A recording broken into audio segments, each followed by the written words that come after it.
संसार में सबसे सुखी बनना चाहते हैं तो सुने ये कहानी।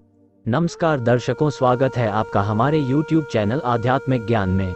महाभारत में एक प्रसंग आता है कि एक बार 5 पांडव वन में भटक गए। भटकते भटकते उन्हें प्यास लगी। ज्यादा थकावट के कारण सभी एक स्थान पर बैठ गए। युधिष्ठिर महाराज जी ने पहले नकुल, फिर सहदेव, फिर अर्जुन और अंत में भीम को भेजा जल की खोज में। जब काफी समय हो गया, कोई नहीं लौटा, तब युधिष्ठिर महाराज चिंतित हुए। वह स्वयं जल व भाइयों की खोज में निकले। कुछ दूर जाने पर एक सरोवर दिखा। वह समीप ही अपने भाइयों को मृत पड़े देखा। अपने चारों भाइयों की ऐसी अवस्था देखकर बहुत हैरान हुए। वह सोचने लगे कि घाव का कोई चिन्ह भी नहीं, तो भी मेरे बलशाली शूरवीर भाई मृत कैसे? धैर्य नहीं खोया। जल की प्यास सताई तो समीप के सरोवर से पानी पीने के लिए उठे। स्वच्छ जल जैसे ही अंजुली में भरा, तभी एक ध्वनि हुई, आप ऐसे जल नहीं पी सकते। जल पीने से पहले आपको मेरे प्रश्नों का उत्तर देना होगा, अन्यथा आपकी भी वही हालत होगी जो आपके भाइयों की हुई है। युधिष्ठिर महाराज ने सिर उठाकर देख कि एक बगुला प्रश्नों के बारे में कह रहा है। युधिष्ठिर महाराज ने कहा, एक बगुला मेरे भाइयों को मार सकता है? ऐसा मैं विश्वास नहीं कर सकता। आप कौन हैं? अपने वास्तविक रूप में आए। तब बगुले ने यक्ष का रूप धारण कर लिया और कई प्रश्न किए। बहुत महत्वपूर्ण प्रश्न हैं वे सभी। उन्हीं में एक प्रश्न था कि संसार में सबसे सुखी कौन है? युधिष्ठिर महाराज जी ने उत्तर दिया कि संसार में सबसे सुखी व्यक्ति वह है जो अनी है, अर्थात जिस पर कोई ऋण नहीं है।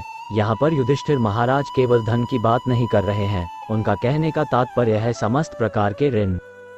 आज के जगत में आम धारणा हो गई है धन का ऋण लेने की। कोई होम लोन ले रहा है तो कोई बिजनेस लोन, कोई पर्सनल लोन ले रहा है तो कोई पढ़ाई के लिए ऋण ले रहा है। अब तो रोजमर्रा की वस्तुएं भी उधार मिलने लगी हैं। थोड़ा सा अगर हम ध्यान दें तो जब हम पर महीने के प्रारंभ में किसी मासिक किश्त को उतारने का बोझ आ जाता है तो हमें एक तरह से चिंता लग जाती है। हमारे ही देश में कुछ समय पहले कृषि उत्पादकों ने इसी ऋण की परेशानी में आत्मदाह तक कर लिया था। अभी तक तो हम केवल धन के ऋण के कारण ही चिंतित हैं, अन्य ऋण का तो हमें ध्यान ही नहीं है। हमारे शास्त्र हमें बताते हैं कि सभी मनुष्य 5 प्रकार के ऋण से ग्रस्त हैं। वे हैं ऋषि ऋण, देव ऋण, माता पिता का ऋण, अन्य प्राणियों का ऋण तथा राजा का ऋण। ऋषियों ने हमें ज्ञान दिया, देवता हमें वर्षा धूप अनाज इत्यादि देते हैं, माता पिता हमें बचपन से प्रारंभ कर सभी कुछ सिखाते हैं, प्राणी मात्र के कारण हमें कपास, अनाज, बने बनाए मकान, मोटर कार, जहाज इत्यादि मिलते हैं। राजा अपनी प्रजा का अपने पुत्रों की तरह पालन करता है, सुरक्षा प्रदान करता है आदि। अतः हम सब इनके ऋणी हैं। बैंक की किश्त अगर कुछ महीने न चुकाओ तो वे ऋण लोन देना तो बंद करते ही हैं, साथ ही साथ वह वस्तु भी हमसे छीन लेते हैं।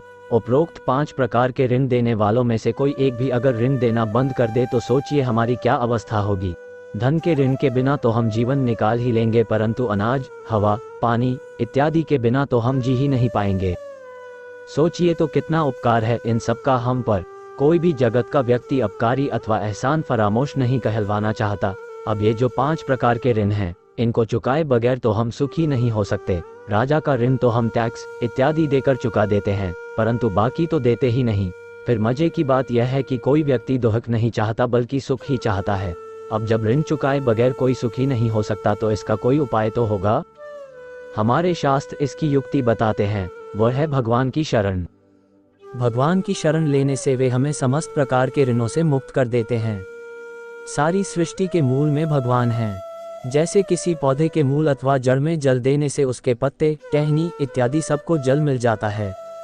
केवल पत्ते या टहनी को जल देते रहने से समस्त वृक्ष को जल नहीं मिलता। उसी प्रकार एक एक ऋण उतारने से सभी ऋण चुकते नहीं हो सकते। बेहतर है कि हम सभी ऋण देने वालों के मूल में जो हैं, अर्थात सभी के जो स्रोत हैं, श्री कृष्ण, उनकी शरण में जाएं। भगवान श्री कृष्ण की शरण में जाने से ही हम सुखी हो सकते हैं। जानकारी अच्छी लगी हो तो चैनल को लाइक और सब्सक्राइब करें। धन्यवाद।